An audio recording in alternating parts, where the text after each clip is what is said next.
Right now we're going to go over D10, so dextrose 10% administration.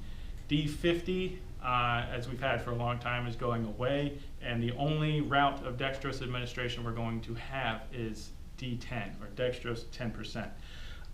So the way it's going to come is in a 250 milliliter bag.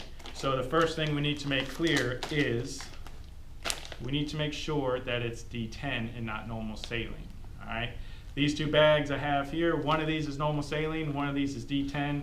They are hardly distinguishable. All right. The one on my left is your D10. We are going to attempt to have a marking process. There should be some sort of colored marking procedure, a tag or a sticker that's placed on these bags.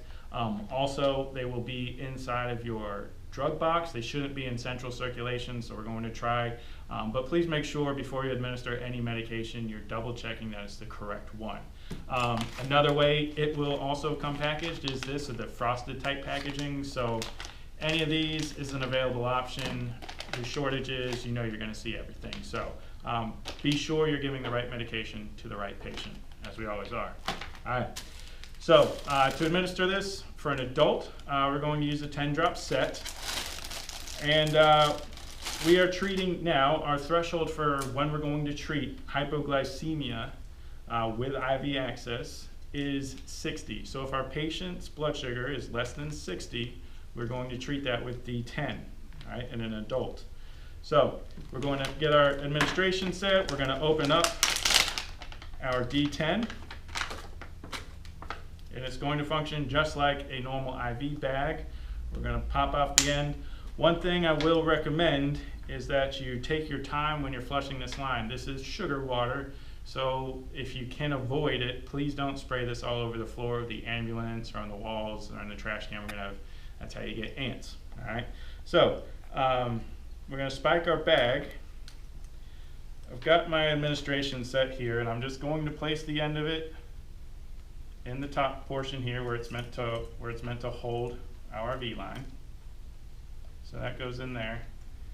We're going to fill our drip chamber just like you normally would, up to about half.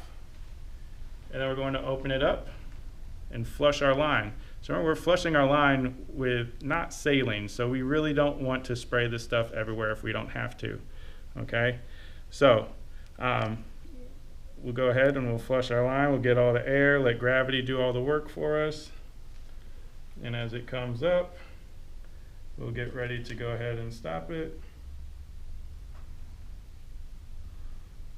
All right, it's working its way up here.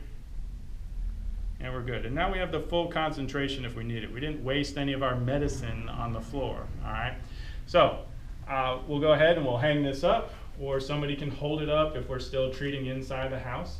And the treatment regimen for this D10 in an adult, let me flip this for product placement, is 100 milliliters over about 5 minutes. All right, so we're giving it in general amounts, and we're going to reassess at that point. What we're looking for is the patient's blood sugar greater than or equal to 90. All right, so we're treating if it's less than 60, and we're improving it till it's greater than or equal till 90.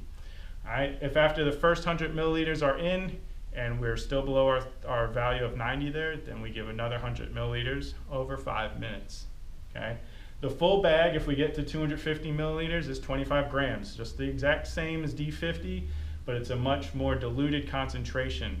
So this is much safer for your patient's veins, less likelihood, it's less sclerotic, it's less likelihood that it's going to extravasate, and it's going to be necrotic if it actually exits the vascular space into the interstitial areas. Still need to keep an eye on it, but it's a lot safer route of administration. And that's about all there is to say about D10.